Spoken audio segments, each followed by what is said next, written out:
नमस्कार दोस्तों, Hindi novels explanation 3.0 में आपका स्वागत है। ये कहानी मेरे द्वारा एडिटेड और अनुवादित है। कृपया मेरे टेलीग्राम चैनल से जुड़ें, लिंक डिस्क्रिप्शन में है या कमेंट सेक्शन में पिन किया गया है। धन्यवाद। चलिए शुरू करते हैं। अध्याय 51। कास्टिंग का तरीका। ग्रेस ने जो कहा उसे सुनकर अथर्व सदमे से लगभग लड़खड़ा गया। क्या मजाक है? कबाड़ के ढेर की कीमत 1000 तांबे के सिक्कों के बराबर भी नहीं थी और यहाँ वह उससे 1000 चांदी के सिक्के वसूल रही थी। वह किस तरह की मालिक थी? लेकिन वह फिर भी सहमत हो गया। इसके अलावा उसने कभी भी उसके बकाया चांदी के सिक्के नहीं चुकाए थे, इसलिए वह भी ऐसा ही करने जा रहा था। अथर्व के जाने के बाद ग्रेस ने हीथर को उनकी खेती की विधि के बारे में जानकारी देना जारी रखा। उनमें से कोई भी अथर्व की कास्टिंग की बात से चिंतित नहीं था।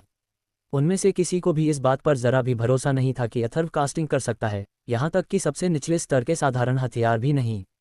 वे दोनों इसे अथर्व की एक और कल्पना के रूप में देखते थे। ग्रेस के छोड़े गए हथियारों के शस्त्रागार में से अथर्व ने कई नाजुक लोहे, कांसे और पॉलिश किए हुए पत्थरों को चुना और उन्हें यार्ड में रख दिया। इनको उसने एक बड़े तिपाई के बदले में बदलने की योजना बनाई, जिसका इस्तेमाल वह कास्टिंग के लिए करेगा। एक ऐसी जगह पर जाने के बाद जहां उसे देखा नहीं जा सकता था, अथर्व ने बर्फ के पहाड़ों में शिकार किए गए जानवरों को भक्षक क्षेत्र से बाहर निकाला और फिर उसे चांदी के सिक्कों के लिए बेचने के लिए स्नो किचन हॉल में चला गया। इस बार अथर्व ने त्वचा शोधन के शीर्ष ग्रेड के 10 जानवरों को 100 स्वर्ण सिक्कों के बदले में बदला, जो 10,000 चांदी के सिक्कों के बराबर था। इससे वह बहुत उत्साहित हो गया। यह उसके जीवन में पहली बार था कि उसने अपने सामने इतना पैसा देखा। बाहरी हिम संप्रदाय में एक हथियार हॉल था जहां विभिन्न प्रकार के हथियार बेचे जाते थे। हिम संप्रदाय के शिष्य अपनी पसंद के नश्वर स्तर के किसी भी शीर्ष ग्रेड के हथियार को खरीदने के लिए स्वतंत्र थे, जब तक वे इसे वहन कर सकते थे। सख्ती से कहा जाए तो केवल अस्थि सुदृढ़ीकरण के शक्तिशाली योद्धा ही उनका उपयोग करने के योग्य थे। हथियार हॉल और कल्टीवेशन मेथड हॉल सभी बेहद जीवंत थे। बाहरी शिष्य और आंतरिक शिष्य अंदर बाहर आते जाते थे, बकबक करते, झगड़ते, लेन देन करते। अथर्व के आगमन ने कई शिष्यों का ध्यान आकर्षित किया, यहाँ तक कि आंतरिक शिष्यों का भी। शस्त्र हॉल में 4 मंजिलें थीं। पहली मंजिल पर सबसे आम हथियार बेचे जाते थे, दूसरी मंजिल पर नश्वर स्तर के घटिया हथियार थे, तीसरी मंजिल पर नश्वर स्तर के मध्यम स्तर के हथियार थे और चौथी मंजिल पर नश्वर स्तर के बेहतर हथियार प्रदर्शित किए गए थे। भले ही उसके पास 10,000 चांदी के सिक्के हों, लेकिन अथर्व मुश्किल से दूसरे स्तर के हथियार खरीद सकता था। अथर्व सीढ़ी से दूसरी मंजिल पर चढ़ गया। चूंकि उसने कास्टिंग में अपना हाथ आजमाने का फैसला किया था, इसलिए उसे एक बड़ा, मजबूत तिपाई खोजने की जरूरत थी, अन्यथा वह अपने काम में उलझा रहेगा। स्नो सेक्ट में कई शिष्यों ने कास्टिंग हथियार खरीदे, भले ही वे उनका उपयोग करने के योग्य न हों। यही कारण था कि दूसरी मंजिल पर बिक्री के लिए इतने सारे तिपाई थे। जल्द ही अथर्व को एक बड़ा कांस्य तिपाई मिल गया जो उसके मानकों पर खरा उतरा। कैस मैनुअल का अभ्यास करने के बाद उसने हथियारों में समझदारी दिखाई थी। यह उन सभी लोगों की एक सामान्य क्षमता थी जो कास्टिंग का अभ्यास करते थे। इसने उसे उम्मीद दी। अथर्व ने कांस्य तिपाई खरीदी, जिसकी कीमत उसे 3500 चांदी के सिक्के थे। उसने तिपाई किस लिए खरीदी? क्या वह ब्रॉडस्वॉर्ड के कौशल में विशेषज्ञ नहीं है? दूसरी मंजिल पर शिष्य अथर्व की खरीद पर बड़बड़ा रहे थे। क्या वह कास्टिंग करने की कोशिश करने जा रहा है? बिल्कुल नहीं, उसके पास आध्यात्मिक मध्याह्न भी नहीं है। चाहे वह युद्ध में कितना भी अद्भुत क्यों न हो, उसके लिए कास्टिंग करना अभी भी असंभव है। शिष्यों ने जोर से और व्यंग्यात्मक ढंग से कहा और उन्हें इस बात की चिंता नहीं थी कि वह उन्हें सुन सकता है। हाँ, क्या वह वास्तव में सोचता है कि डस्टिन को मारना उसे प्रतिभाशाली बनाता है? हमारे आंतरिक शिष्यों में से कोई भी उसे अपनी छोटी उंगली से मार सकता था। ये स्पष्ट था कि ये शिष्य या तो रिफाइनमेंट या कास्टिंग गुड के थे। अथर्व ने उन सभी को अनदेखा कर दिया और एक स्लेज हैमर भी उठा लिया। वह अपनी खरीदी हुई चीजें वापस आंगन में ले गया। एक बड़ा हथौड़ा, बड़ी तिपाई। वह वास्तव में कास्टिंग करने की योजना बना रहा है। कई शिष्यों ने आश्चर्यचकित और अविश्वसनीय महसूस करते हुए कहा। अथर्व की मार्शल आर्ट की उपलब्धियों को मान्यता देने का मतलब यह नहीं था कि वे उसे कास्टिंग करने के योग्य मानेंगे। बेशक ऐसा इसलिए था क्योंकि वे सभी अभी भी सोचते थे कि उसके पास कोई आध्यात्मिक मेरिडियन नहीं है। जल्द ही स्नो सेक्ट में एक बहुत ही मज़ेदार मजाक फैल गया। आध्यात्मिक मेरिडियन के बिना एक शिष्य कास्टिंग सीखना चाहता था। मज़ेदार। उनके आंगन में अथर्व ने बड़ी तिपाई स्थापित की, ज्योति जलाई और आध्यात्मिक ऊर्जा के साथ ज्वाला को हिलाया। बड़ी तिपाई पर उसने बढ़िया लोहा और कांसा पिघलाना शुरू किया। उसी समय अथर्व ने भक्षण क्षेत्र से कुछ ईंधन लौ में डाला, जिससे यह और भी अधिक गर्म हो गई। हालांकि वह नहीं जानता था कि भक्षण अग्नि कितनी शक्तिशाली होगी, वह जानता था कि इसकी शक्ति असामान्य होगी, जो बढ़िया लोहे और कांसे के पिघलने की गति को बढ़ा सकती है। 4 घंटे बाद अंततः उत्तम लोहा और कांसा उबलने लगे। फिर अथर्व ने अपनी आध्यात्मिक ऊर्जा से पिघली हुई धातु को एक तलवार का आकार दिया। इसे ठंडा करने के लिए फ्रीजिंग पाम द्वारा उत्सर्जित ठंडी शक्ति का उपयोग किया। पिघली हुई धातु के जम जाने के बाद आखिरकार इसे ढालने का समय आ गया। एक सफल हथियार बनाने की अवस्था 3 कारकों से प्रभावित होती है। सबसे पहले मैनुअल का स्तर, जो इस बात से मेल खाता था कि कोई व्यक्ति किस स्तर का हथियार सबसे अच्छा ढाल सकता है। दूसरा, मैनुअल में किसी की अंतर्दृष्टि। उदाहरण के लिए, एक व्यक्ति जो ईश्वर स्तर के मैनुअल के बारे में कुछ नहीं जानता है, वह केवल धातु का एक बेकार टुकड़ा ही ढाल सकता है। अंतिम, ढलाई की सामग्री। आखिरकार केवल सबसे अच्छी सामग्री ही वास्तव में महान हथियार बना सकती है। अब अथर्व के पास केवल बढ़िया लोहा और कांस्य था। वह जो हथियार ढालेगा वह सबसे अच्छे से नश्वर स्तर के निम्न स्तर का ही हो सकता है। हालांकि ये बिल्कुल वही था जो वह चाहता था। ये पर्याप्त होगा, भले ही उसे बमुश्किल एक ढलाईकार के रूप में गिना जाए। अथर्व ने ठोस लोहे की तलवार के मॉडल को पीसने वाले पत्थर पर रखा और अशुद्धियों को खत्म करने के लिए उस पर हथौड़े से प्रहार करना शुरू कर दिया। Clang clang. जितनी अधिक अशुद्धियां हटाई गईं, ब्रॉडस्वॉर्ड का अंतिम स्तर उतना ही अधिक था। ये निश्चित रूप से यादृच्छिक अस्थिर प्रहारों की श्रृंखला नहीं थी। इसके बजाय उन्हें मैनुअल के अनुसार निष्पादित किया गया था और आध्यात्मिक ऊर्जा द्वारा पूरक किया गया था। अन्यथा अशुद्धियां दूर नहीं होंगी। अब अथर्व ने जो उपयोग किया वह अराजकता मैनुअल का भक्षण कौशल था। भक्षण कौशल अशुद्धियों को भस्म कर सकता था, जो प्रक्रिया में बहुत सहायता करेगा। इसके अलावा अथर्व ने अपनी आध्यात्मिक ऊर्जा और भक्षण अग्नि को एक साथ मिलाया, इस प्रक्रिया में उन्हें बुझाया। इससे अशुद्धियों को खत्म करने में और मदद मिली, जो आश्चर्यजनक नहीं था। आखिरकार ये भक्षण अग्नि की शक्ति थी। एक हद तक अथर्व इस प्रक्रिया में कास्टिंग के अलावा किसी और चीज के लिए भी अभ्यास कर रहा था। एक बार जब वे नवनिर्मित धातु पर प्रहार करने की लय के आदी हो जाते हैं, तो कलाकार एकाग्रता की एक ट्रांस जैसी स्थिति में जा सकते हैं। प्रकाश, इरादे और आत्मा की समझ की 3 अतुलनीय शक्तियों को समझना उनके लिए अधिक अनुकूल होगा। लाइट परसेप्शन को समझना सबसे महत्वपूर्ण कारणों में से एक था जिसने अथर्व को कास्टिंग करने का फैसला करने के लिए प्रेरित किया। जब तक वह डस्टिन के साथ नहीं लड़ा, तब तक उसे लाइट परसेप्शन की शक्ति का पूरी तरह से एहसास नहीं हुआ था। उसे मजबूत होने की जरूरत थी और इस लक्ष्य के लिए लाइट परसेप्शन अपरिहार्य था। अथर्व की गति, जिसने हिट ट्रैक को प्रभावित किया, हर स्ट्राइक के साथ थोड़ा आगे बढ़ गई। यह एक नियमित हिट कौशल था और भक्षण कौशल भी। Clang clang. जल्द ही छोटा आंगन इस ध्वनि की लय से गूंज उठा। कास्टिंग करते समय योद्धा शोर को दबा सकते थे, इसके बजाय वातावरण की लय पर ध्यान केंद्रित कर सकते थे। धीरे धीरे अथर्व अपने काम और इस माहौल की लय में आने लगा। ग्रेस और हीदर चुपचाप घर से बाहर निकले, अथर्व को अपने द्वारा गढ़ी गई ब्रॉडस्वॉर्ड को मारते हुए देखा। वे सदमे में थे। अध्याय 52 सफलता। मास्टर, जिस तरह से वह बीट करता है वह प्राकृतिक मैनुअल लगता है।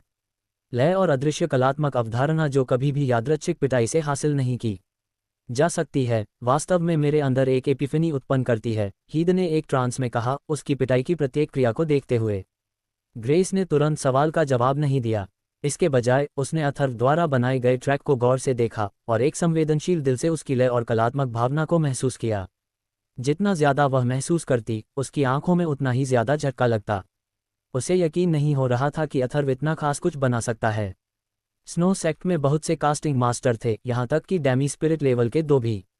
हालांकि ग्रेस ने उन्हें लय और कलात्मक प्रभाव बनाते देखा था, लेकिन उनमें से कोई भी उतना परफेक्ट नहीं था जितना अथर्व ने बनाया था। ये कैसे संभव हो सकता है? ग्रेस ने विस्मय और विस्मय की भावना महसूस करने के बाद अपने दिल की गहराई में अविश्वास में कहा। अथर्व की लय बहुत बढ़िया थी क्योंकि हथियार की हर धड़कन उसके दिल में महसूस होती थी और कोई भी उसके जैसा नहीं कर सकता था। लेकिन सवाल वही रहा, आध्यात्मिक मेरिडियन के बिना भी कोई ऐसे परफेक्ट मैनुअल का अभ्यास कैसे कर सकता है? सवालों ने उसके दिमाग को परेशान कर दिया जो उस समय अस्त व्यस्त था क्योंकि उसने कभी एक साथ इतने सारे भाव महसूस नहीं किए थे, संदेह, विस्मय और अविश्वास।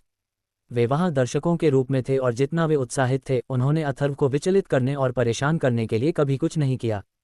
इससे वह क्षण बर्बाद हो जाता, अथर्व की प्रक्रिया की पूर्णता। और दूसरी ओर इससे उन्हें और अधिक सोचने की प्रेरणा मिलती। अथर्व एक ट्रांस में था। उसने अपने अंतरतम स्व को सारा काम करने दिया, बिना ये सोचे कि वह क्या कर रहा है और क्या करने वाला है। वह एक स्वाभाविक व्यक्ति था। ऐसी रहस्यमयी अवस्था में भक्षण कौशल की उसकी धारणा और समझ तेज हो गई। इसने प्रकाश बोध की समझ की नींव रखी। प्रकाश, इरादा और आत्मा, इन 3 शक्तिशाली शक्तियों को अंतर्दृष्टि और कलात्मक वातावरण में समझा जाना था। गहरी प्राकृतिक समाधि में डूबे हुए अथर्व ने अपनी पूरी ताकत लगाकर धड़कन जारी रखी। उसके पास कास्टिंग का मास्टर बनने की क्षमता थी। अथर्व ने अपने दिल की धड़कन के साथ साथ लाल चाकू को भी पीटा। चाकू और लोहे से काली चिंगारियां निकलीं, जिससे उसकी सारी अशुद्धियां दूर हो गईं। अथर्व अजेय था। उसने हथियार को बार बार तब तक पीटा जब तक कि वह पूरी तरह से शुद्ध नहीं हो गया। हालांकि यह उसके महारत के कौशल का अंत नहीं था, क्योंकि भक्षण कौशल के बाद पाउंडिंग स्किल सीखना था। अथर्व ने 14 बार हथियार को तब तक पीटा जब तक कि वह रुक नहीं गया। वह अंततः वातावरण में लय से दूर वास्तविकता में खुद को जागृत कर चुका था। वह रुक गया और देखा कि चक्की पर रखा हथियार एक वास्तविक और काम करने वाली कृपाण बन गया था। ये कितना दुखद था। उस लय और कलात्मक माहौल ने मुझे लगभग प्रकाश बोध का स्वाद चखा दिया। अथर्व ने अपनी आंखें खोलीं और पछतावे के भाव के साथ कहा। उसने खुद को पिटाई के साथ इतना अधिक ले लिया था कि उसे ये भी एहसास नहीं हुआ कि पूरी प्रक्रिया के दौरान उसकी आंखें बंद थीं।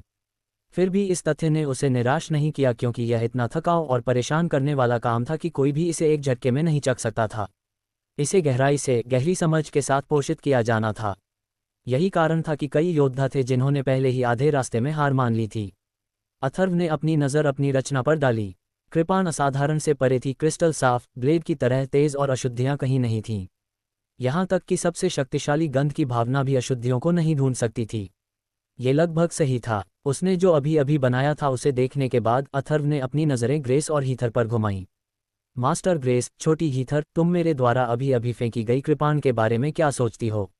अथर्व उत्साहित था। उसे इस हथियार के बारे में अच्छा लग रहा था, ये देखकर कि यह इतना बुरा नहीं था। ग्रेस और हीथर वहां आए। उनकी आंखों में अभी भी सदमा और विस्मय था। ग्रेस ने कृपाण उठाया और इसकी गुणवत्ता और अवस्था की जांच करने के लिए ब्लेड को झटका। अथर्व, क्या तुम्हें यकीन है कि यह तुम्हारा पहली बार है? कृपाण की पूरी तरह से जांच करने के बाद ग्रेस ने गहरी सांस लेते हुए पूछा। हाँ मास्टर, क्या इसे अच्छा कहा जा सकता है? अथर्व ने उत्साह से पूछा, मास्टर के जवाब का इंतजार करते हुए। हीथर ने ग्रेस के हाथों में तलवार को देखा, मास्टर से जवाब की उम्मीद करते हुए कि अथर्व ने कितनी अच्छी तरह से ढाला। अथर्व के मुंह से निकले शब्दों को सुनकर अविश्वास में उसकी रीढ़ की हड्डी में ठंडक दौड़ गई। वह शब्दों के लिए भी असहाय थी और लगभग अपने हाथ में पकड़े हथियार को गिरा दिया। ये चाकू सभी सामान्य हथियारों से बेहतर है, जो डेमी मॉर्टल स्तर के हथियारों के बराबर है, ग्रेस ने भारी आवाज में कहा। उसकी आंखें अथर्व को घूर रही थी, जैसे कि उसे उसके बाहरी आवरण के माध्यम से देख रही हों। ग्रेस के शब्दों को सुनने के बाद हीथर ने पाया कि उसका मुंह खुला हुआ था, उसका जबड़ा जमीन पर गिरा हुआ था। उसे विश्वास नहीं हो रहा था कि अथर्व कुछ बेहतर बना सकता है। ये बिल्कुल आश्चर्यजनक था कि एक पहली बार ऐसा शक्तिशाली हथियार बना सकता है।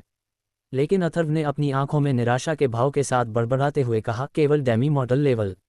मुझे लगा कि इसे मॉर्टल लेवल के हथियार के रूप में गिना जा सकता है। नोवेलबिंग, ग्रेस और हीथर ने अथर्व की बातें सुनने के बाद गुस्से और ईर्ष्या से देखा। अथर्व, आपकी कास्टिंग का पहला काम डेमी मॉर्टल लेवल के हथियारों के स्तर तक है। क्या आप इससे संतुष्ट नहीं हैं? हीथर ने उग्रता से कहा, मैंने एक बार अपने पिता से सुना था कि 1 या 2 साल के भीतर डेमी मॉर्टल लेवल का हथियार सफलतापूर्वक बनाना लगभग असंभव था, यहाँ तक कि उच्च स्तर के आध्यात्मिक मेरिडियन वाले प्रतिभाशाली लोगों के लिए भी। लेकिन आपको इसे बनाने में केवल आधे दिन से भी कम समय लगा।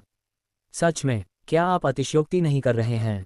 अथर्व ने उसके जवाब में फुसफुसाया। हीथर सही कह रही है। हमारे स्नो सेक्ट में कास्टिंग के मास्टर्स को अपने कास्टिंग करियर की शुरुआत में जहां आप हैं, वहां पहुंचने में कम से कम 1 साल लगा, ग्रेस ने कहा। इस समय उत्साह की लहरें उसके ऊपर से गुजर रही थीं, जैसे कि अंतहीन लहरें, जिसे कम समय में शांत करना बहुत मुश्किल था। उत्साह ने उसकी पूरी आत्मा को भर दिया, मानो उसने मार्शल आर्ट की दुनिया में एक और किंवदंती खोज ली हो। उसने कभी नहीं सोचा था कि उसका कोई शिष्य एक कास्टिंग जीनियस की तरह अविश्वसनीय तरीके से इतना होशियार और अत्यधिक कुशल होगा। इतनी बड़ी क्षमता वाले योद्धा का गुरु होना उसके लिए सम्मान की बात होगी। कास्टिंग के मास्टर, एक ऐसी दुनिया में जहां कमज़ोर लोग मजबूत लोगों का शिकार बन जाते हैं, यह उन 2 व्यवसायों में से एक था जो इस नियम को तोड़ सकता था कि केवल सबसे मजबूत व्यक्ति को ही अंतिम व्यक्ति होने का सम्मान प्राप्त होगा, खड़ा है। और दूसरा निस्संदेह एक किमियागर था।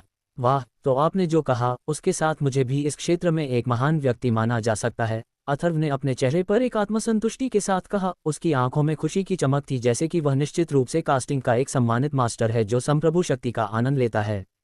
वह ये जानने के लिए बेताब था कि वह और क्या करने में सक्षम है और वह किन क्षेत्रों में उत्कृष्टता हासिल करने जा रहा है। वह आग में जल रहा था। ठीक है हीथर, आने वाले दिनों में तुम्हें मेरे साथ अच्छा व्यवहार करना होगा, उसने हीथर को आंख मारते हुए चंचलता से कहा। हुन्फ, हीथर ने उसकी चिढ़ाने पर ठंडी आवाज में कहा। बहुत घमंड मत करो। कास्टिंग क्षेत्र में अनगिनत शिष्यों को केवल डेमी मॉर्टल स्तर के मोल्डर्स के रूप में बाधित किया गया था, जो कभी भी नश्वर स्तर का असली मास्टर बनने में सफल नहीं हुए। उसकी चंचल नज़र को देखते हुए ग्रेस ने गंभीरता से कहा, मैं समझता हूँ मास्टर। अथर्व ने धीरे से कहा। अथर्व, आपने मैनुअल कैसे सीखा? हीदा अपनी जिज्ञासा को और अधिक नियंत्रित नहीं कर सकी और योद्धा से पूछा। हीदा, जैसा कि एक साधना पद्धति है जिसे आध्यात्मिक मेरिडियन के बिना उन योद्धाओं द्वारा अपनाया जा सकता है, इस दुनिया में उनकी साधना के लिए एक मैनुअल है। हम साधारण योद्धा होने पर भी महान योद्धा हो सकते हैं। अथर्व मुस्कुराया, और मैं भाग्यशाली था कि मुझे दोनों की गहन समझ प्राप्त हुई। मास्टर, क्या ये संभव है? हेदर ने जैसे ही अथर्व को चिल्लाते हुए सुना, उसने एक ईमानदार उत्तर की उम्मीद में ग्रेस पर अपनी नज़र डाली। ग्रेस ने अपना सिर हिलाया और धीरे से कहा, शायद। हालांकि उन्होंने उससे आगे कोई उत्तर नहीं मांगा, क्योंकि वे जानते थे कि यह उसका रहस्य था। अथर्व, बेहतर होगा कि तुम किसी और को यह न बताओ कि तुम जादू करने में सक्षम हो, क्योंकि तुम बिना किसी आध्यात्मिक मेरिडियन के हो। सभी की नज़रें तुम पर होंगी और इसके साथ ही खतरे भी पैदा होंगे। तुम्हें बहुत सावधान रहना चाहिए कि तुम किसके साथ अपना रहस्य साझा करना चाहते हो। ग्रेस ने फिर से उसे आदेश दिया। मुझे पता है मास्टर। अथर्व ने विनम्रता से सिर हिलाया। एक प्रतिभाशाली व्यक्ति के लिए भी इस यात्रा में पाउंडिंग का सीखने का अनुभव एक आवश्यकता है। कल मैं तुम्हें हमारे स्नो सेक्ट के एक पूर्ववर्ती से मिलने ले जाऊंगा। बेहतर होगा कि तुम इसके लिए तैयार हो जाओ।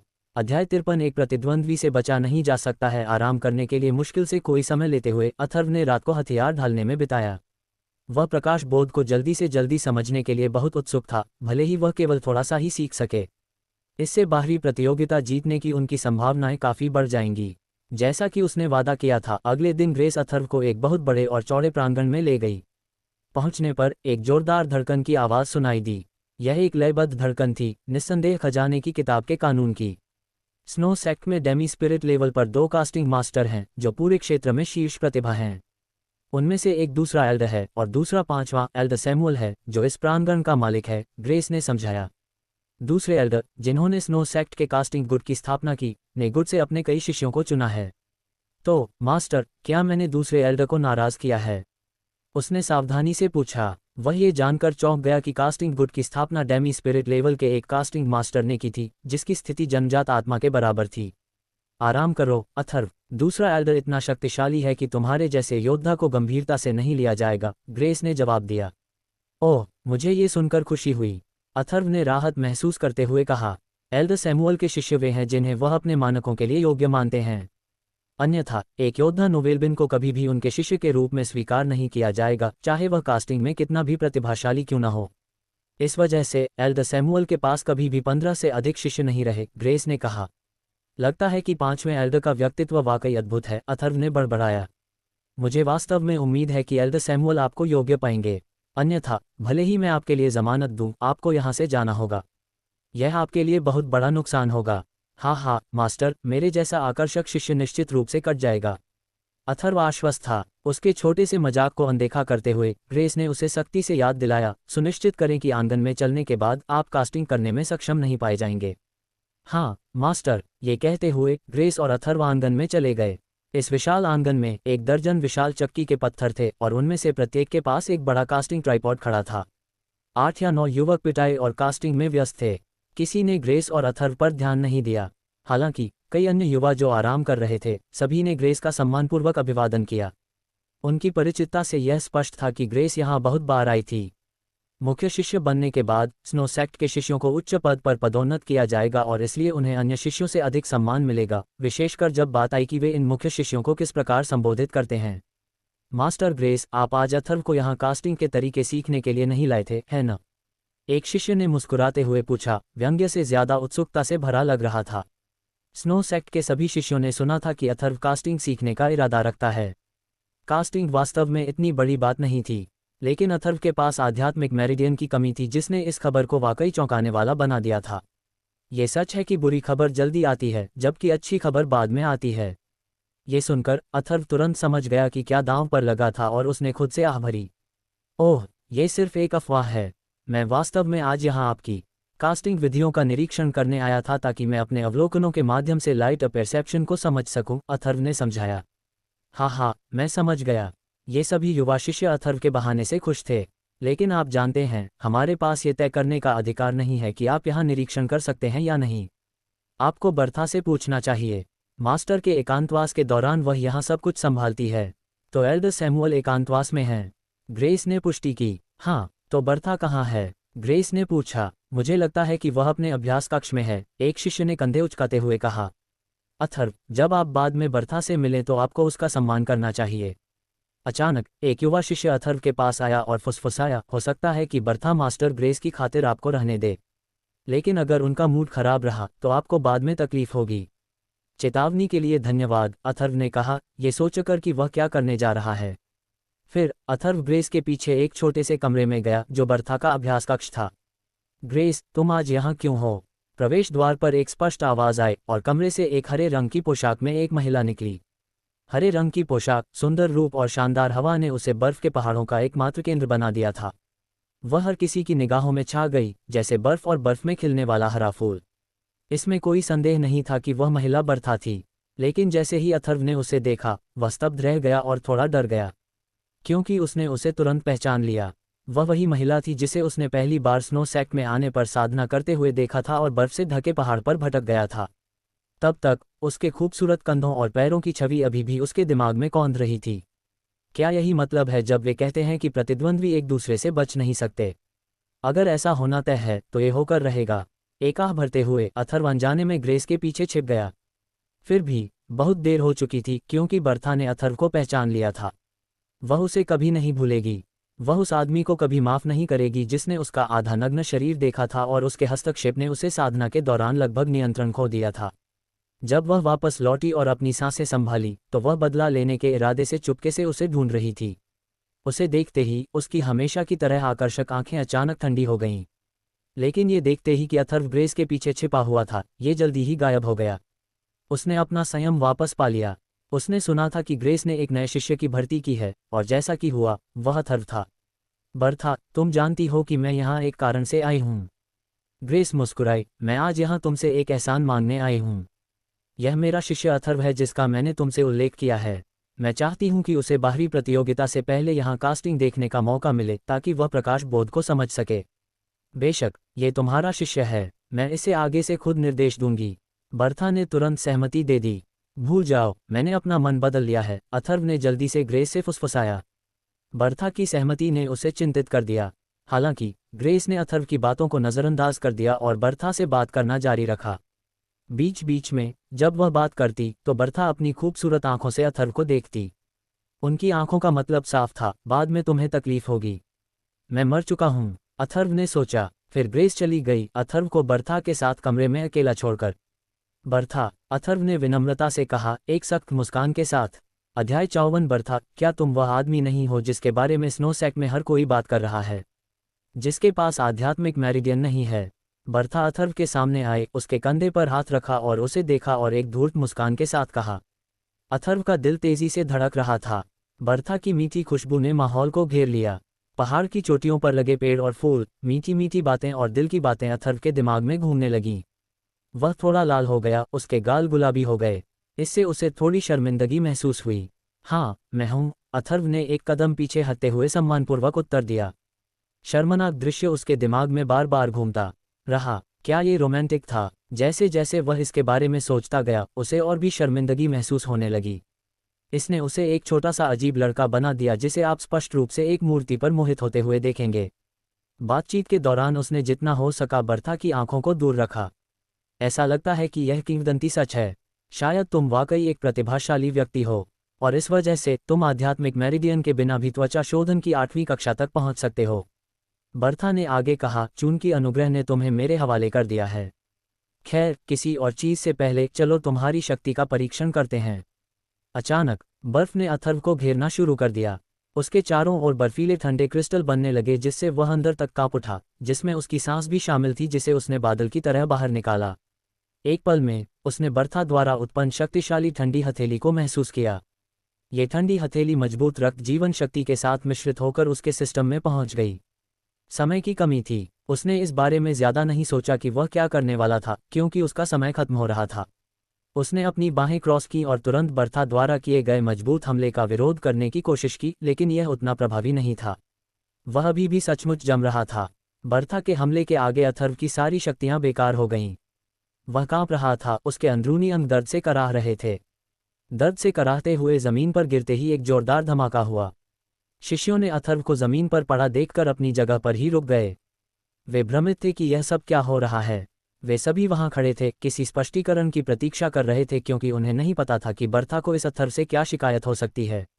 सभी शिष्यों को पता था कि ग्रेस और बर्था बहुत करीब थीं। वे बहनों की तरह थीं, जैसा कि शिष्यों को लगता था, लेकिन अगर ऐसा भी मौका था कि बर्था अथर्व को पसंद नहीं करती थी, तो भी उसे उसके साथ इस तरह का व्यवहार करने का कोई अधिकार नहीं था, ग्रेस की खातिर तो बिल्कुल नहीं। क्या अथर्व और बर्था के बीच कोई झगड़ा है? कई शिष्यों ने सोचा। सभी शिष्यों को अथर्व पर दया आ गई, जो असहनीय दर्द में जमीन पर पड़ा था। उसका चेहरा किसी कागज की तरह सिकुड़ा हुआ था जिसे आप फेंक देंगे। उसकी बाहें उसके पेट को पकड़े हुए थीं, जहां सारा दर्द केंद्रित था। उसे बुरी तरह पीटा गया। हर कोई उसके लिए तरस खा रहा था। स्नो सेक्ट के इलाके में बर्था की छवि बहुत ही खराब स्वभाव की थी। जो कोई भी उसके रास्ते में आकर उसे अपमानित करने की हिम्मत करता, उसे परिणाम भुगतने पड़ते। किसी को भी नहीं बख्शा जाता, और इसका अंत कभी अच्छा नहीं होता। जैसे ही बर्था को अथर्व को पीड़ित देखकर खुशी हुई, उसने एक कदम पीछे हट लिया। उसने अपना हाथ पीछे खींच लिया और अथर्व को देखती रही। जैसे ही उसे दर्द कम होता हुआ महसूस हुआ, सब कुछ खुल गया। अथर्व बुरी तरह से घायल हो गया था, उसके बाल पैर की उंगलियों तक पूरी तरह से अस्त व्यस्त थे। उसके कपड़े उस भयानक दर्द से फट गए थे। उसके चेहरे की तो बात ही छोड़िए, जो दर्द से विकृत हो गया था, और उसके हाथ जमीन पर छटपटाने से चोटिल हो गए थे, क्योंकि वह दर्द से चीख रहा था। वह अपनी सांसें थाम रहा था। बर्था ने उसके साथ जो किया, उससे वह थक गया था। इसमें कोई संदेह नहीं था कि बर्था मजबूत और शक्तिशाली थी, लेकिन इससे अथर्व पर केवल सती चोटें आई। अन्य दुश्मनों से जो देखने की वह आदी थी, उसकी तुलना में कोई आंतरिक क्षति नहीं हुई। इससे अथर्व को लगा कि उसे जो दर्द महसूस हो रहा था, वह कुछ हद तक तर्कसंगत था। वाह, तुम मेरी अपेक्षा से अधिक मजबूत हो, उसने मुस्कुराते हुए कहा और ताली बजाए। क्या तुम वहां जलाओ लकड़ी का वह बंडल देख रहे हो? तुम्हें आज रात उन्हें काटना है, और जब तुम ये कर लोगे तो तुम देखना शुरू कर सकते हो कि मैं कैसे कास्ट करती हूँ। बर्था ने कास्टिंग क्षेत्र की ओर अपनी उंगली उठाए और कहा, यही वह जगह है जहां जादू होता है।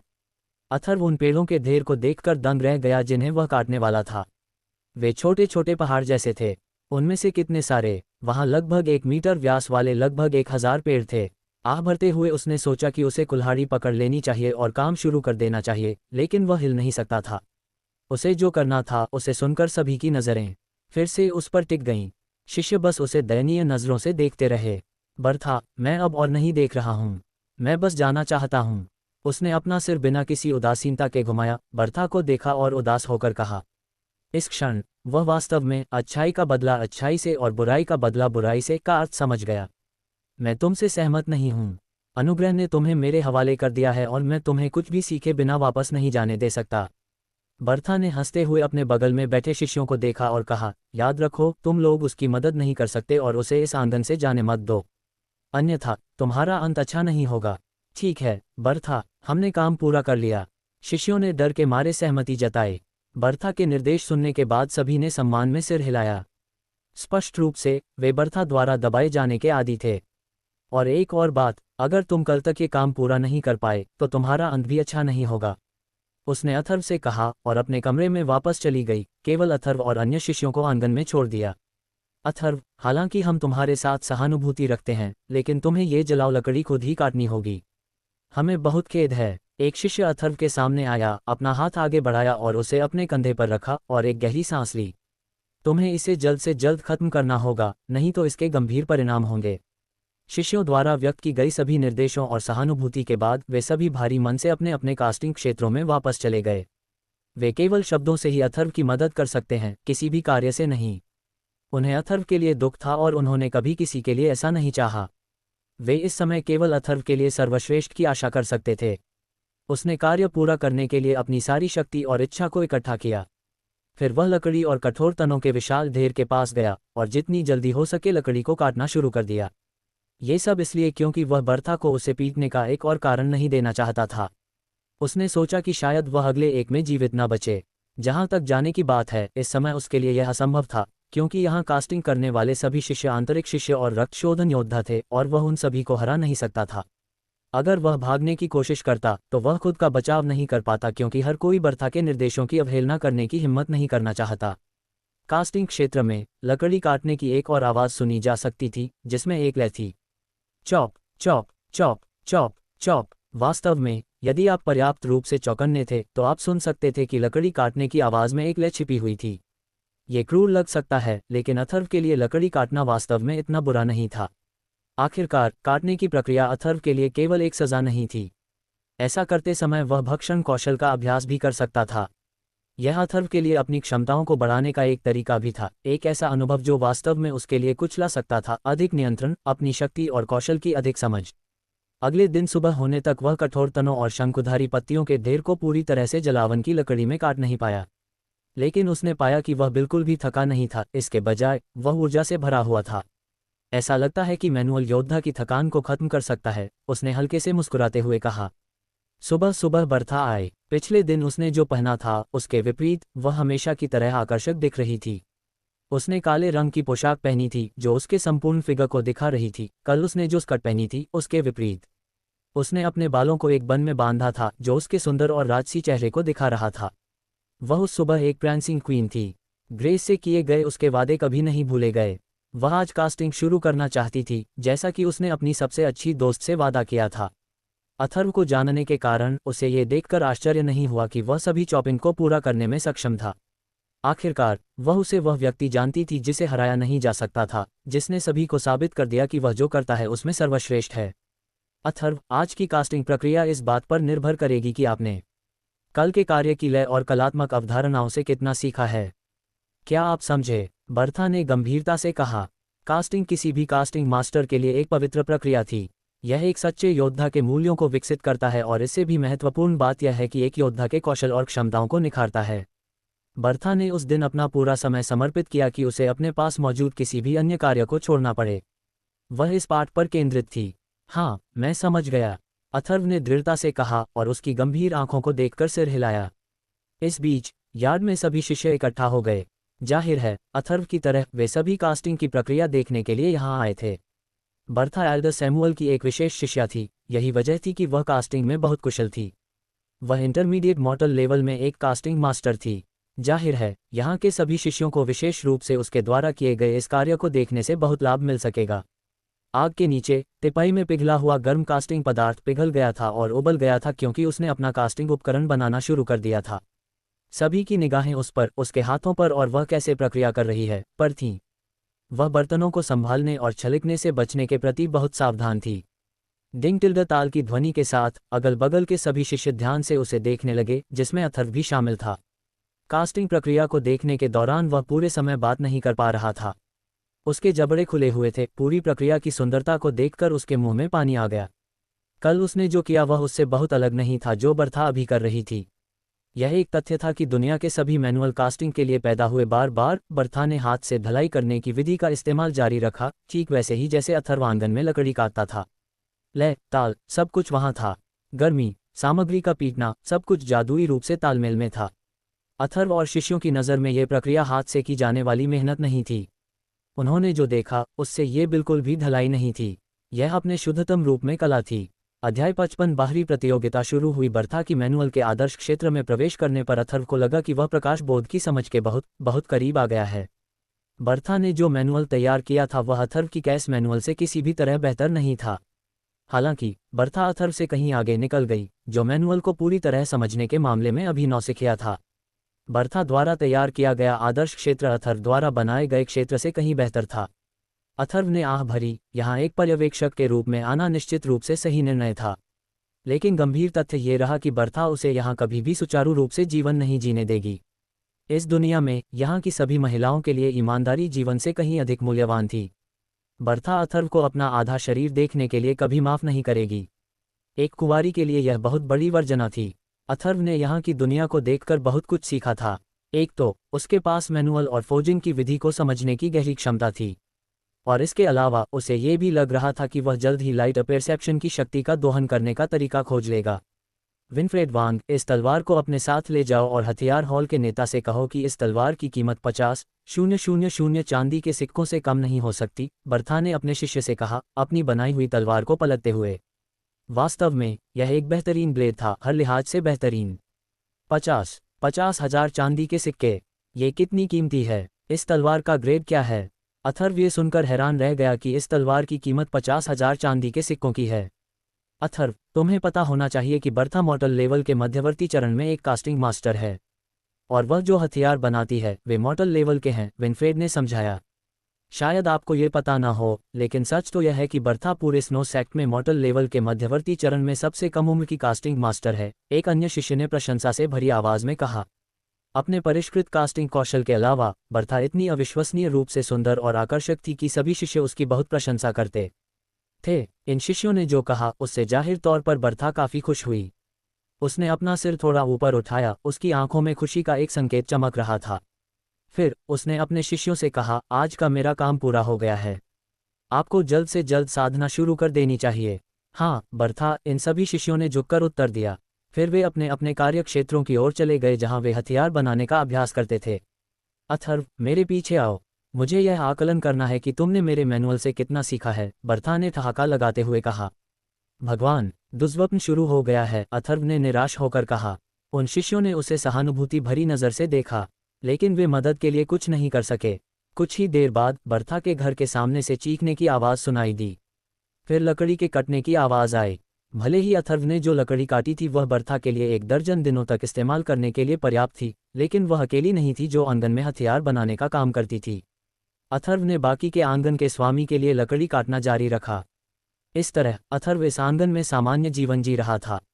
दिन के समय वह बर्था और उसके साथी शिष्यों को देखता था। वह उन्हें हथियार बनाते हुए देखता था और कभी कभी बर्था के साथ हाथापाई भी करता था। इन नकली द्वंद्वों में अथर्व हमेशा बर्था से हार जाता था, और रात में अथर्व लकड़ी काटता था। हालांकि उसके पास आराम करने के लिए बहुत कम समय था, अथर्व कैस मैनुअल से स्फूर्ति महसूस करता था।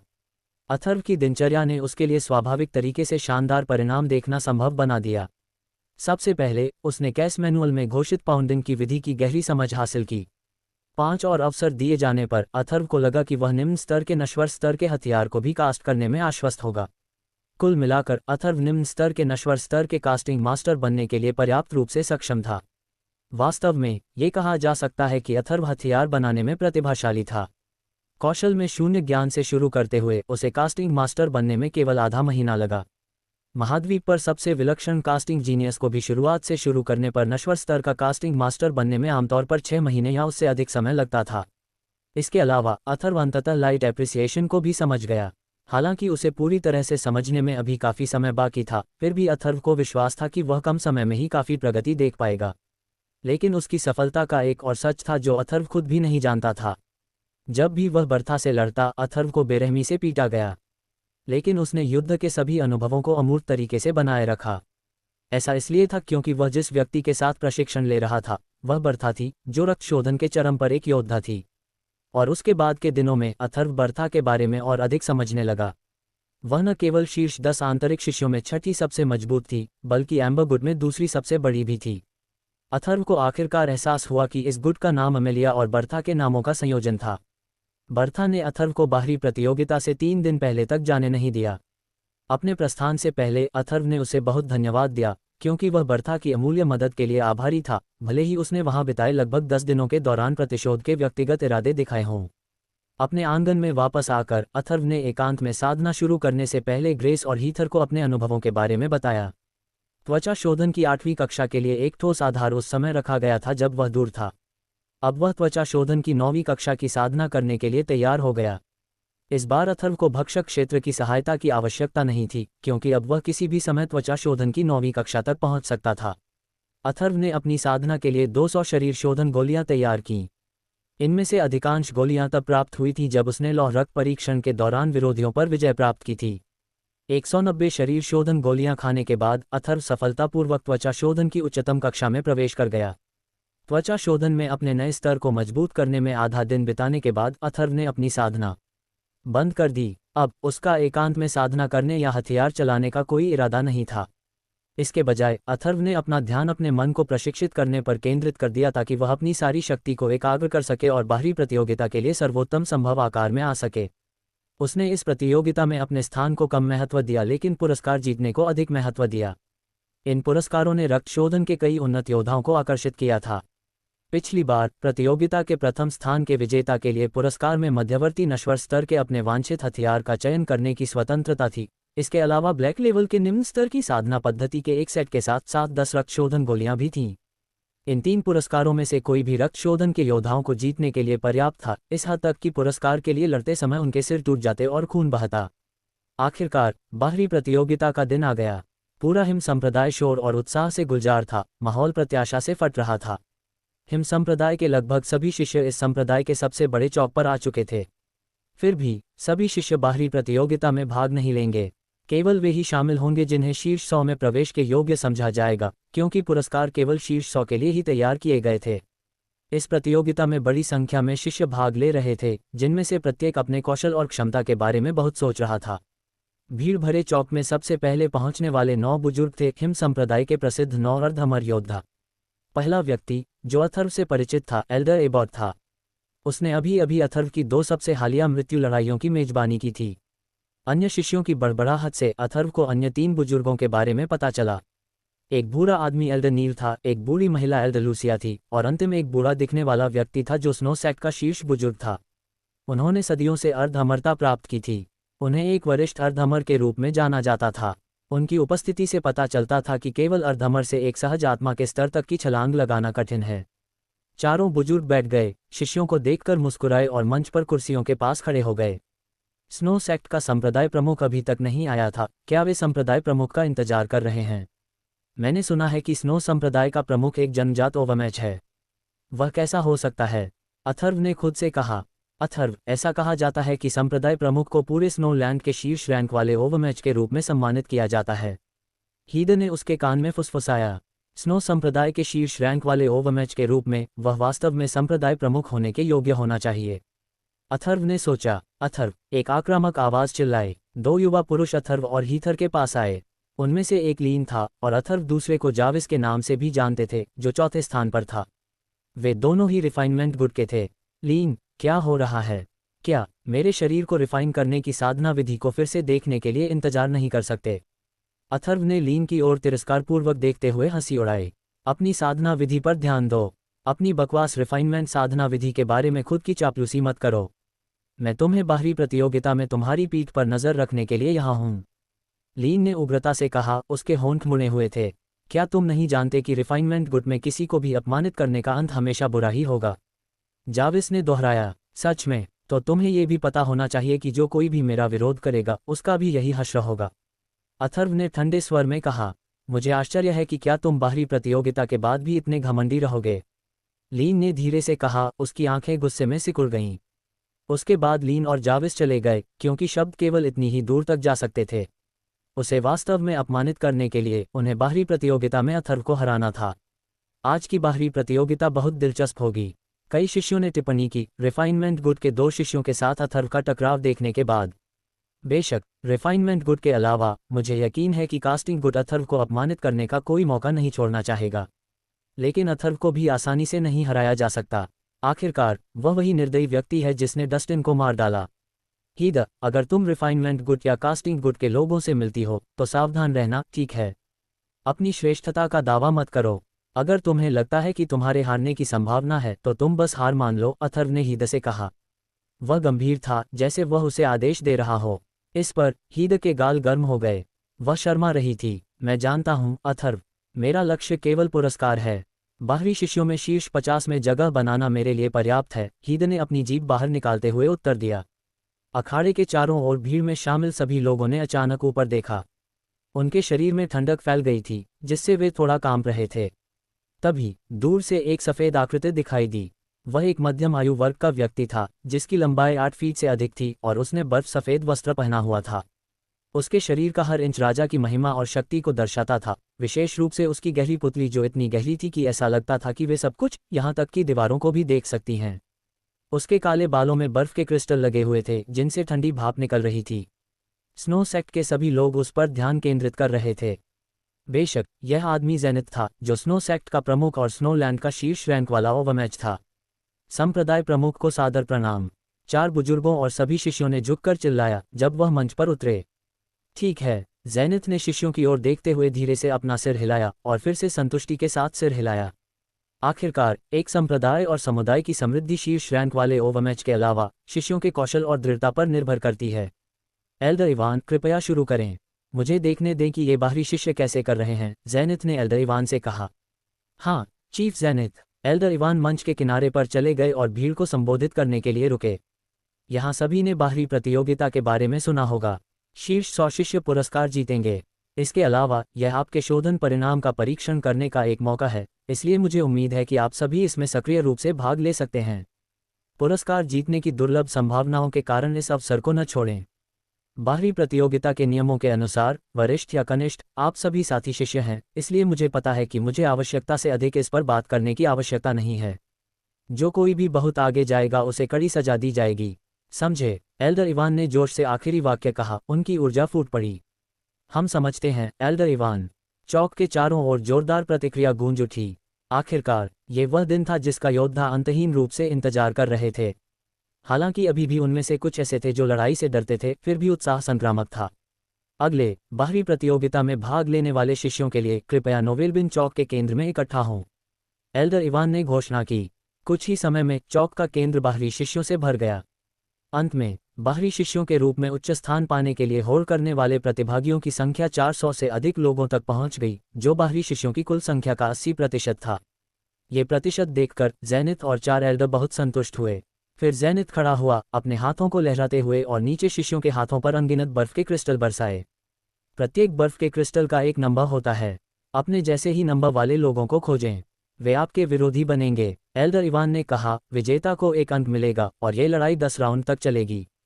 10 राउंड के बाद जिन शिष्यों के अंक शीर्ष 100 में होंगे उन्हें पुरस्कार मिलेंगे। इसके बाद शीर्ष 50 और शीर्ष 10 शिष्यों का चयन उनमें से किया जाएगा। आप रैंक के शीर्ष के जितने करीब होंगे, आपको उतने ही अधिक पुरस्कार मिलेंगे। सभी को स्पष्ट होना चाहिए, इस पर ध्यान दें। अच्छी तरह याद रखें कि हर लड़ाई आपके और आपके रैंक के लिए बहुत महत्वपूर्ण है। मुझे उम्मीद है कि हर कोई अपना सर्वश्रेष्ठ प्रयास करेगा। फिर से पुरस्कारों के उल्लेख से उत्साहित होकर शिष्यों ने जोर से जयकार की।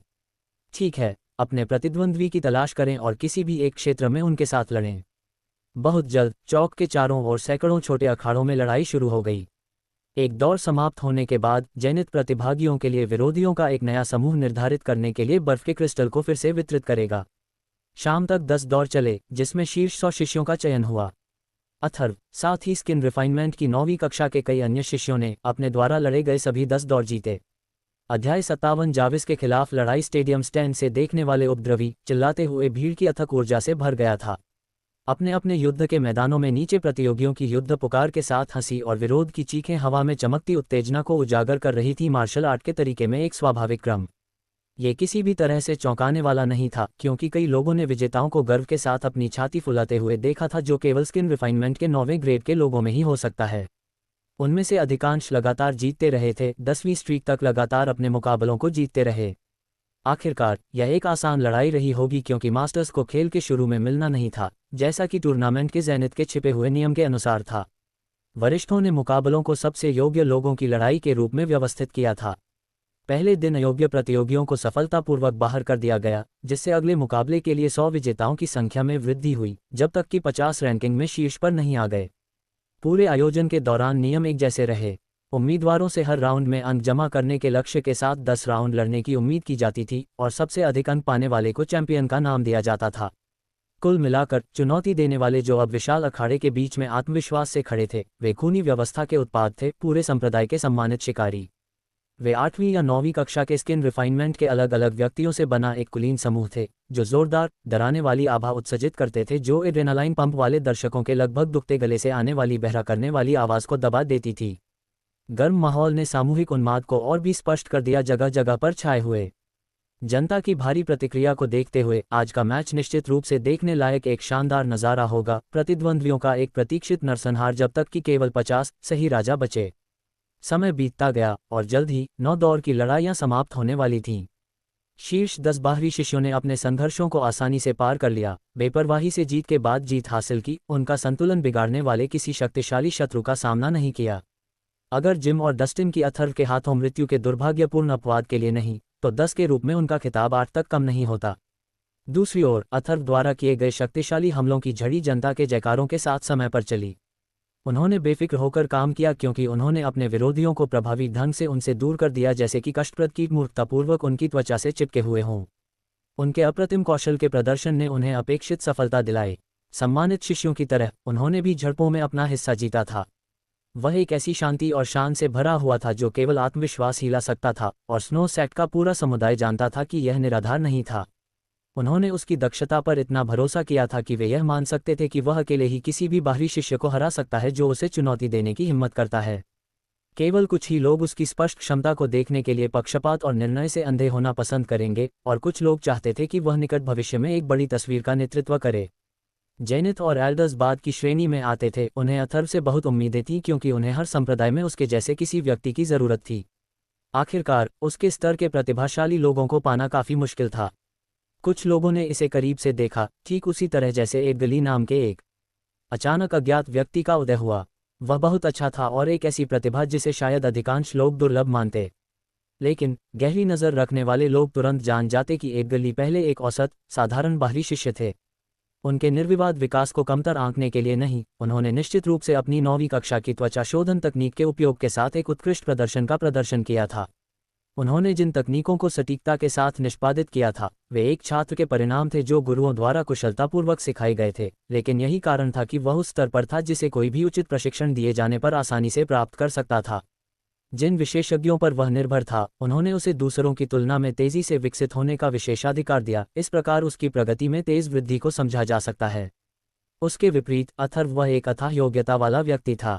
वह एक अप्रत्याशित आपदा था जिसमें वह अपने सामने आने वाले हर ज्ञान को निगल जाता था और उसे अपना बना लेता था।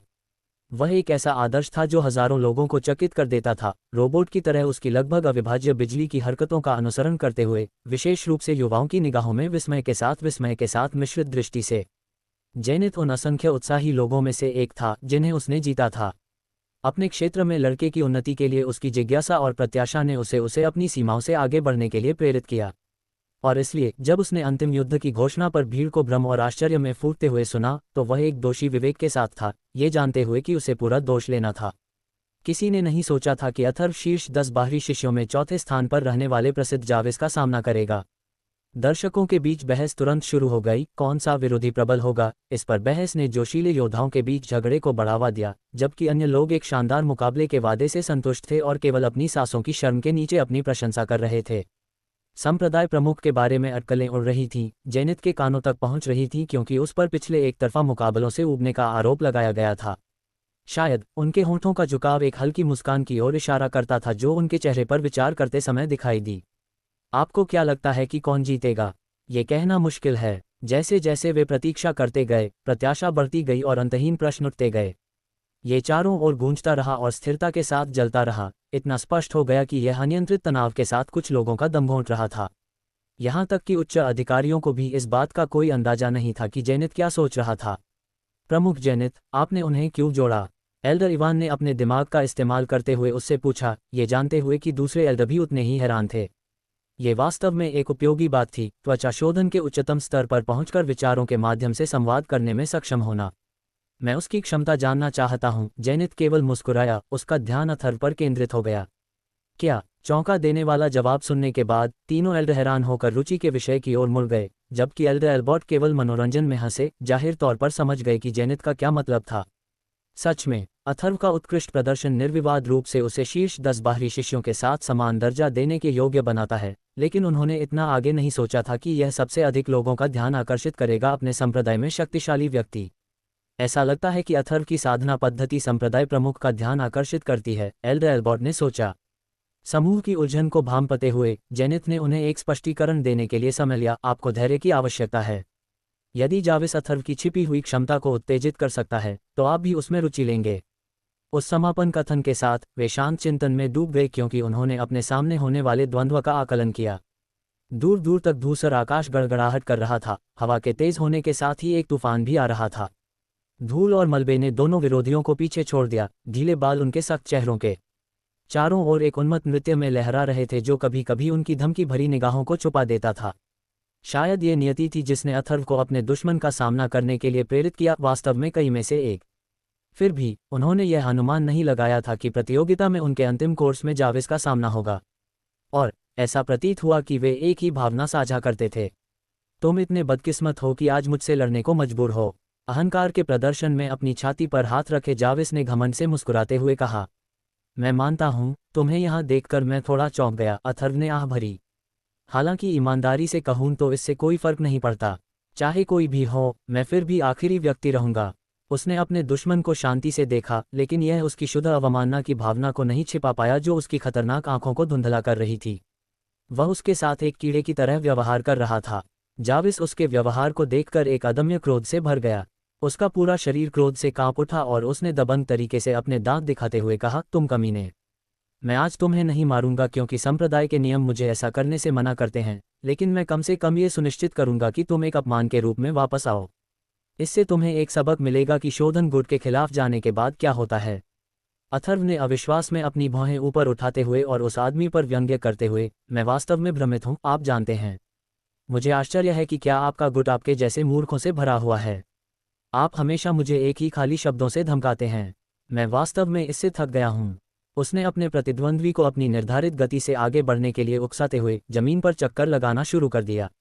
जब जाविस को यह एहसास हुआ तो वह घृणा और घृणा की बेबाक भावनाओं से भर गया। वह कूद गया, उसके पैर गति के लिए कठोर धरती पर धक्का दे रहे थे। धूल के बादल उस जगह को चिन्हित करते थे जहां उसकी शुरुआती स्थिति थी। उसके पैरों ने प्रणोदन पर जो ताकत जुटाई थी उससे उसके पीछे गहरे गड्ढे बन गए थे। अथर्व की ओर बढ़ते हुए उसके गले से एक गर्जना निकली, उसकी मुट्ठी अपने दुश्मन को निशाना बनाने के लिए लहरा रही थी। आध्यात्मिक ऊर्जा और हवा के बीच घर्षण से उत्पन्न एक भिनभिनाहट, जो जल्दी ही एक ध्वनि बूम में बदल गई। हमले से उत्पन्न बल ने आक्रामक हवाएं पैदा की, जिससे खड़े लोग स्थिरता के लिए अपनी सीटों को पकड़ रहे थे। धुंध में उसने बिना चूके अथर्व का पीछा किया। उसकी तंग मांसपेशियां उसकी हरकतों के जोरदार प्रयास से तनावग्रस्त हो गईं, उसके कपड़े उसके शरीर के अनुरूप हो गए ताकि उसके कार्यों में कोई बाधा न आए। अथर्व ने उसके लगातार हमलों को चकमा दिया, उसकी चपलता ने उसे खतरे से तेजी से बाहर निकलने की अनुमति दी। वह बचाव में फंस गया जबकि जाविस ने उस पर घात लगाकर हमला किया। रिफाइनमेंट गुट वास्तव में अपनी प्रतिष्ठा के योग्य था। बिना किसी संदेह के पार्टी के प्रत्येक सदस्य को उसी पेशेवर रूप से प्रशिक्षित रूप का दावा करना चाहिए जो जाविस ने दिखाया था। अथर्व ने अपने कवर को तोड़ने के एक और क्रूर प्रयास को रोक दिया। उसने अपने दांत पीसते हुए हताश होते हुए कहा, ठीक है, अगर तुम्हारा गुट तुम्हारी खुद की साधना पद्धति पर इतना गर्व करता है तो मैं आज उसी पद्धति का उपयोग करके तुम्हें हरा दूंगा। उसने चिल्लाते हुए जाविस से सीधे मिलने के लिए दौड़ लगाए। एक संक्षिप्त क्षण के लिए जाविस चौंक गया था, फिर भी वह डगमगाया नहीं और इसके बजाय उसने अथर्व के काउंटर का स्वागत करते हुए अपने चेहरे पर एक उन्मत्त मुस्कान आने दी। उसकी क्रूर मुस्कान को दर्शाते हुए अथर्व की मुट्ठी युद्ध में उनके पहले संपर्क की तुलना में अधिक शक्तिशाली दबाव के साथ दूसरे से टकराए। इसने अखाड़े को हिला दिया, जिससे कंपन धातु के माध्यम से यात्रा करने लगा और कंपन ने कई मलबे को बेखबर दर्शकों पर गिरने के लिए प्रोत्साहित किया। हवा के दमन की प्रतिक्रिया में जहां वे थे वहां से छोटे बवंडर उठे। उनकी लड़ाई में आने वाले चक्रवात की गंभीरता थी जो ऊपर से आने वाले तूफान को भी मात दे रही थी। वे दोनों मजबूती से खड़े थे, उनके पैर गहरी खाई के साथ अपना संतुलन बनाए रखने में सक्षम थे और उनके पैर जमीन में धंसे हुए थे। स्थिर दृष्टि और गहरी सांस के साथ उनकी झड़प हवा में चली गई थी क्योंकि वे ऊंची छलांग लगा रहे थे। उनके मुके और लाते हिंसक आदान प्रदान में उलझे हुए थे। प्रत्येक हमले में एक ऐसी शक्ति भरी हुई थी जो निकटता पर गूंजती थी, जिससे एक धातु जैसी ध्वनि उत्पन्न होती थी जो बांस के अपने सबसे कम संभव नोट को हिट करने जैसी होती थी। उनमें से कोई भी अछूता नहीं था। जाविस ने अथर्व पर जितनी चोटें और घाव लगाए थे उतने ही वह भी प्राप्त कर चुका था। वे शौकिया आंखों के लिए समझ से परे थे, सामान्य परिस्थितियों में देखने के लिए बहुत तेज थे। हालांकि शिष्यों ने लगातार उनकी प्रशंसा की और रोमांच और उल्लास की चीखें निकालीं। यह एक निर्दयी प्रतियोगिता थी, लेकिन इसने 4 बुजुर्गों और जैनित जैसे कुछ लोगों को पुरानी यादों में खो दिया जिन्हें अपने युवा दिनों की याद आ गई। एक बार फिर पूरे घेरे में जोरदार धमाका हुआ जब अथर्व और जाविस ने पीछे हटने से पहले एक दूसरे के कंधे और छाती पर अंतिम वार किया। वे ठोस भूभाग पर वापस उतरे। एक मामूली ठोकर ने उनकी अन्यथा निर्बाध लैंडिंग को बर्बाद कर दिया। उनकी घृणा उबल रही थी और जिस तरह से वे गुस्से में थे उसमें रिस रही थी। दोनों ने अपने होठों के कोने से बहते खून पर गुस्से से हाथ फेरा। तमाशा देखने वाले लोगों ने उनकी बेजोड़ दृढ़ता की प्रशंसा करते हुए टिप्पणियां की, अथर्व वास्तव में शीर्ष 10 बाहरी शिष्यों के बराबर है।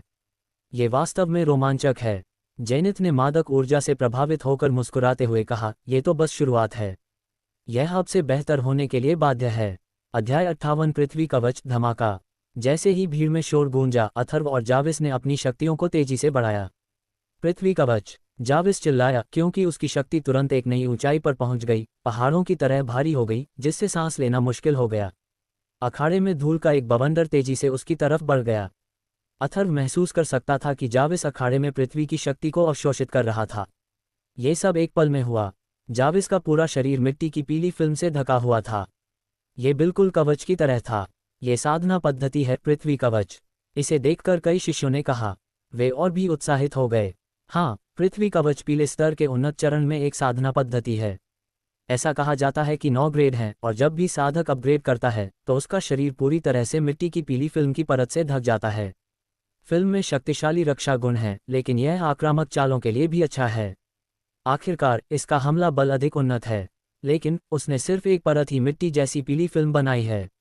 अगर यह अथर्व के खिलाफ जा रही है तो ये बहुत ज्यादा नहीं है। मिट्टी जैसी पीली फिल्म की दूसरी परत, मिट्टी जैसी पीली फिल्म की तीसरी परत।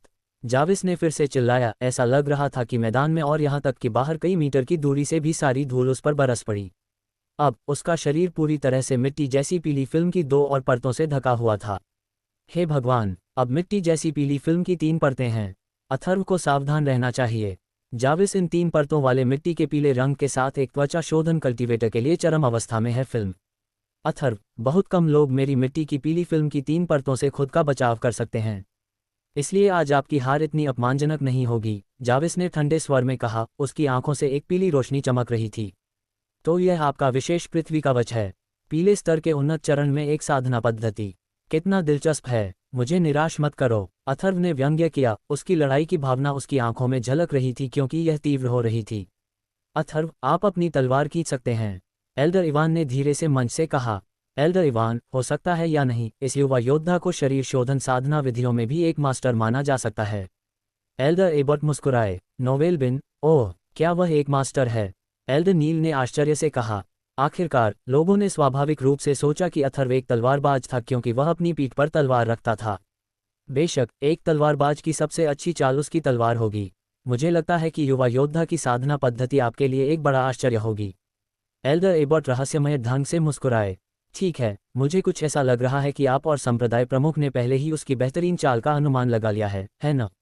आशा है कि वह हमें निराश नहीं करेगा। एल्डर लूसिया ने अथर्व को जिज्ञासा से देखते हुए मुस्कुराते हुए कहा। 9 डिग्री शारीरिक शोधन सूत्र की पहली डिग्री। उसकी आंखों में चमकती लाल रोशनी से अथर्व का रूप तुरंत बदल गया। उसके बाल, भौहें और त्वचा का रंग गहरा खूनी लाल हो गया और उसका शरीर थोड़ा बड़ा हो गया। ये 9 डिग्री शारीरिक शोधन सूत्र था। देखो, ये जादुई साधना पद्धति है। कई शिष्यों ने स्पष्ट दृश्य के लिए अपने सिर को ऊपर उठाते हुए कहा। एबॉट, क्या यह उसका तुरुप का पत्ता है? खैर, ये कुछ खास नहीं लगता, एल्डर लूसिया ने अपनी बूढ़ी आंखें सिकुड़ते हुए कहा। हालांकि इससे पहले कि वह आगे बोल पाती, उसकी आंखें अविश्वास में चौड़ी हो गईं। एल्डर इवान और एल्डर नील भी उतने ही आश्चर्यचकित थे। वे सभी एक दूसरे को देखकर दंग रह गए। 9 डिग्री बॉडी रिफाइनिंग फॉर्मूला। उन्होंने एक साथ बड़बड़ाया और पुष्टि के लिए जेनिथ की ओर देखा। हाँ, एल्डर्स, अथर्व के पास कोई आध्यात्मिक मेरिडियन नहीं था जब उसने सफलतापूर्वक 9 डिग्री बॉडी रिफाइनिंग फॉर्मूला की साधना की थी। ये वही है जिसकी पुष्टि हमारे स्नो सेक्ट को करनी चाहिए, जेनिथ ने कहा। उसे भी थोड़ा झटका लगा। 9 डिग्री बॉडी रिफाइनिंग फॉर्मूला। इस साधना पद्धति का उपयोग हिम संप्रदाय में लगभग 1000 वर्षों से नहीं किया गया है, एल्डर इवान ने उत्साह से कहा। उसने देखा अथर्व, उसके चेहरे पर संतुष्टि साफ झलक रही थी। हाँ, सच है, लगभग 1000 साल हो गए हैं और हम सब लगभग इसके बारे में भूल ही गए हैं। जेनिथ ने गहरी सांस लेते हुए कहा। हम भाग्यशाली हैं कि 1000 साल बाद भगवान ने हमें एक ऐसा शिष्य भेजा है जिसके पास कोई आध्यात्मिक मेरिडियन नहीं है। हमारे पूर्वजों की साधना पद्धति हमें फिर से मिल सकती है। अथर्व एक दृढ़ निश्चयी युवा साथी होगा। 9 डिग्री बॉडी रिफाइनिंग फॉर्मूले की पहली डिग्री के शिखर तक साधना करना कोई आसान काम नहीं है।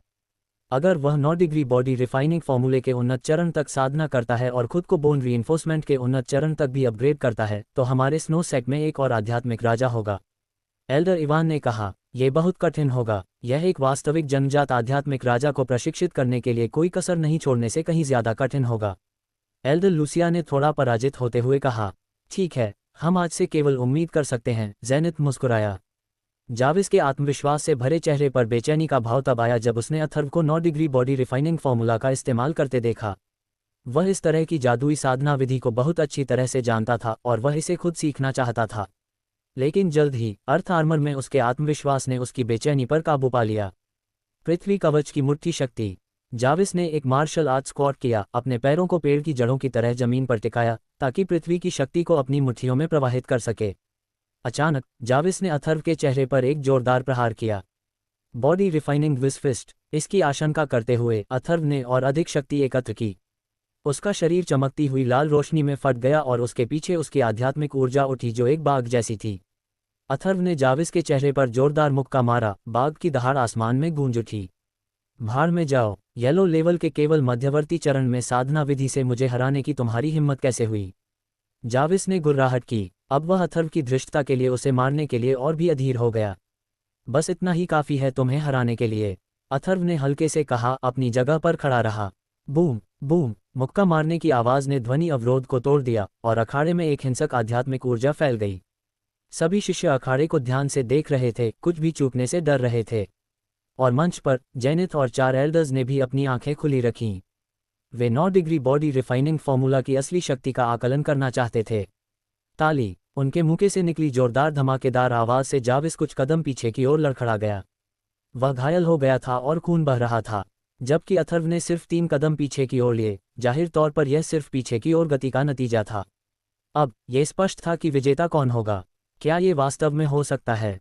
9 डिग्री बॉडी रिफाइनिंग फॉर्मूला।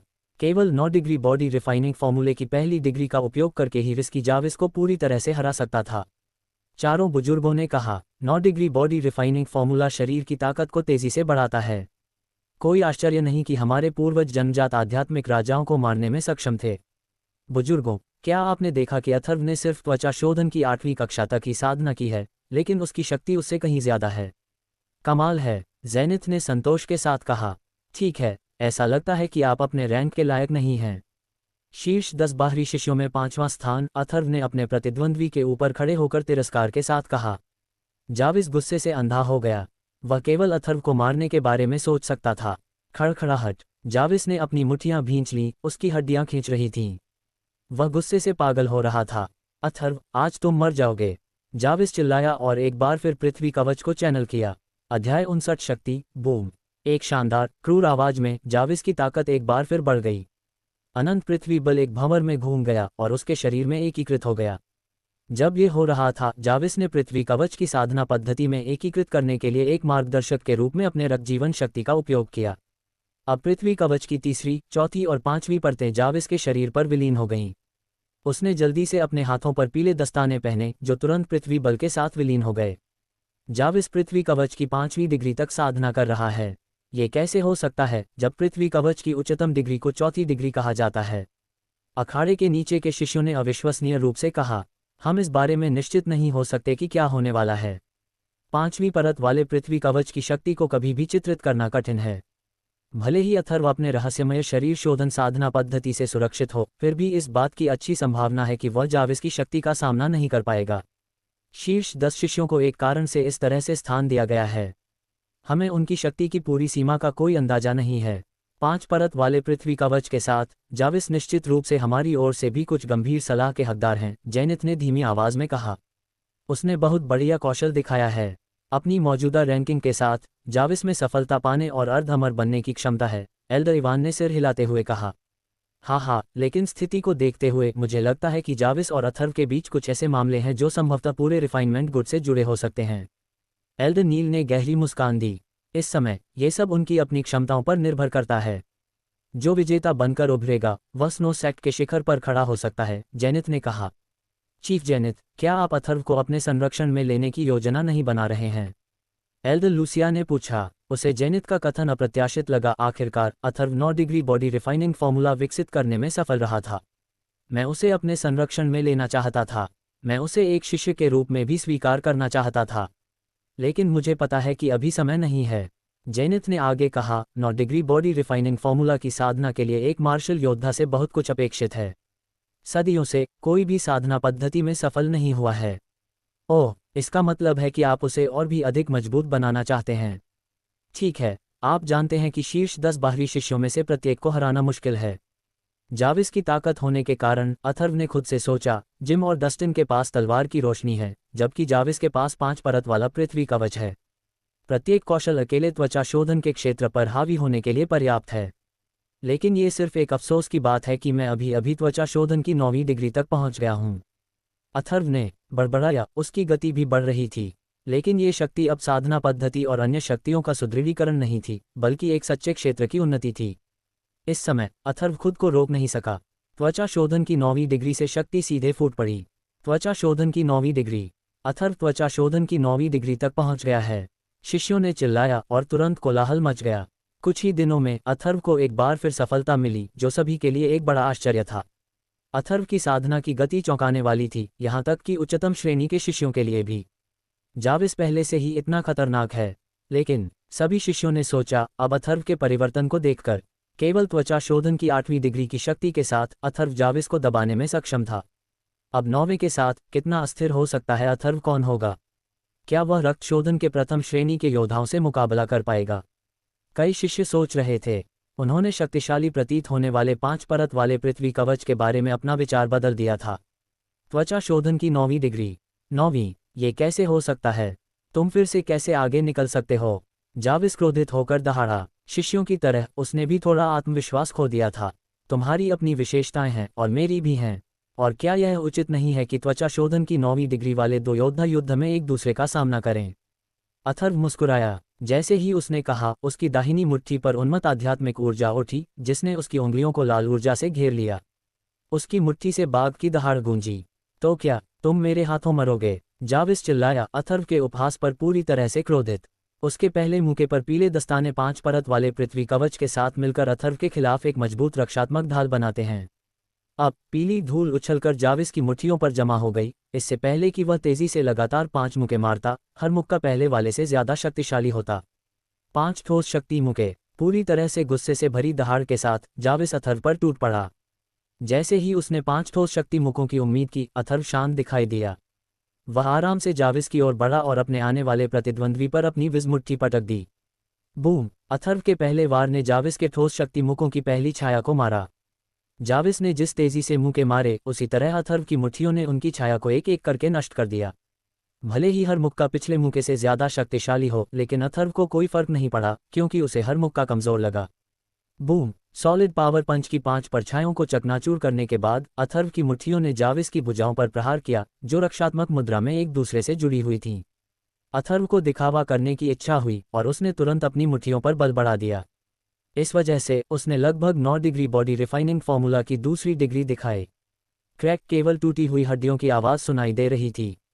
जाविस पीछे की ओर उड़ गया और एक भारी धमाके के साथ मैदान पर उतरा। फिर उसने अपने शरीर को सिकोड़ लिया, दयनीय रूप से चिल्लाया।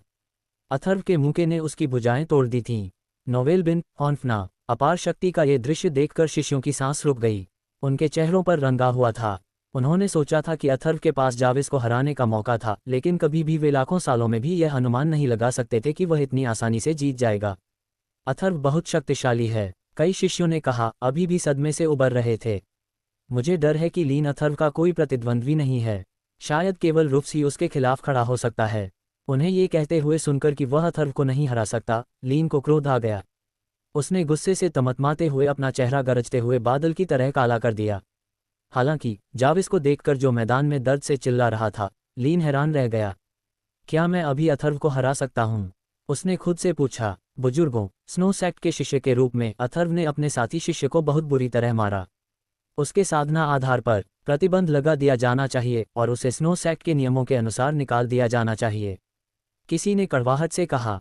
अथर्व ने पलटकर देखा कि यह मुख्य शिष्यों में से एक हेरल्ड था। कोनी और कास्टिंग गुट के अन्य सदस्य उसके बगल में खड़े थे। मैं हेरल्ड से सहमत हूँ। अथर्व को स्नो सेक्ट से निकाल दिया जाना चाहिए, कास्टिंग गुट के शिष्यों ने जोर से चिल्लाया। रिफाइनमेंट गुट के शिष्यों ने सहमति व्यक्त की। अलग अलग गुटों से होने के बावजूद जो प्रतिद्वंद्वी थे, वे अथर्व के कार्यों की गंभीरता को समझते थे। सभी की निगाहें अथर्व पर टिकी थीं। वे सोच रहे थे कि एल्डर इस मामले पर कैसे फैसला करेंगे। आखिरकार अथर्व ने स्नो सेक्ट में अपने साथी शिष्य को गंभीर रूप से चोट पहुंचाई थी। अध्याय 60 वेल्डन बनाम एग्नेस। लेकिन उन शब्दों को सुनते ही अथर्व तिरस्कार भरी मुस्कान में फूट पड़ा। ओह, कितनी शर्म की बात है। वे वास्तव में बहुत हास्यास्पद और अनुचित हैं, अथर्व ने सोचा, परेशान। अथर्व, आपको हमें ये समझाना होगा, एल्डर इवान ने उससे कहा।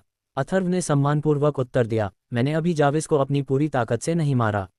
वास्तव में मैंने उस पर दया दिखाई क्योंकि वह भी स्नो सेक्ट के शिष्यों में से एक है। अन्यथा वह न केवल घायल होता बल्कि उसकी हड्डियां भी टूट जातीं। मैंने सुनिश्चित किया कि मैं उसे पूरी ताकत से न मारूं। मुझे पता था कि अगर मैंने ऐसा किया तो यह उसके लिए घातक होगा। इसके अलावा लड़ाई के दौरान चोट लगना अपरिहार्य है। अगर हमें नोवेलबिन प्रतियोगिता में दूसरों को चोट पहुंचाने की अनुमति नहीं दी गई, कोई भी व्यक्ति अपनी शक्ति और कौशल का प्रदर्शन करके अपनी खेती में सुधार कैसे साबित कर पाएगा? अथर्व, तुम जो कह रहे हो वह एक निराधार तर्क है। तुम स्नो सेक्ट के अधिकार को चुनौती दे रहे हो, हेरल्ड ने दुर्भावना से कहा, अथर्व पर दोष मढ़ने की कोशिश करते हुए। तुम सभी लोगों में से ये निर्णय लेने का कोई अधिकार नहीं है कि मेरा तर्क समझ में आता है या नहीं, अथर्व ने व्यंग्य किया। एल्डर इवान ने जेनिथ की ओर देखा। ठीक है, अब इसे बंद करो। इस मामले पर अब और बहस मत करो। गरिमापूर्ण, जेनिथ ने चौक के चारों ओर देखा, सपाट रूप से कहा, आज की प्रतियोगिता समाप्त हो गई है। शीर्ष 10 शिष्यों के लिए प्रतियोगिता कल होगी। किसी भी शिष्य ने इस पर सवाल उठाने की हिम्मत नहीं की। एक बार जब जेनिथ ने बोल दिया तो यह समाप्त हो गया, और इसके साथ ही शीर्ष 50 शिष्यों में प्रवेश करने के लिए दिन की प्रतियोगिता पूरी हो गई। अथर्व फिर से सभी बातचीत का मुख्य विषय बन गया। अधिकांश अन्य शिष्यों ने अनुमान लगाया कि क्या अथर्व शीर्ष रैंकिंग वाले बाहरी शिष्य रूफस से अधिक शक्तिशाली था। जब अथर्व रिंग से बाहर निकला तो कई योद्धा, विशेष रूप से रिफाइनमेंट गुड और कास्टिंग गुड के बोन रीइंफोर्समेंट के योद्धाओं ने उस पर हमला किया, उसे क्रूर, दुर्भावनापूर्ण टिप्पणियों के साथ धमकी दी। अथर्व ने उन्हें अनदेखा कर दिया। वह जानता था कि जवाब देना इसके लायक नहीं होगा। इसके बजाय वह ग्रेस और हीथर के साथ उनके आंगन में लौट आया।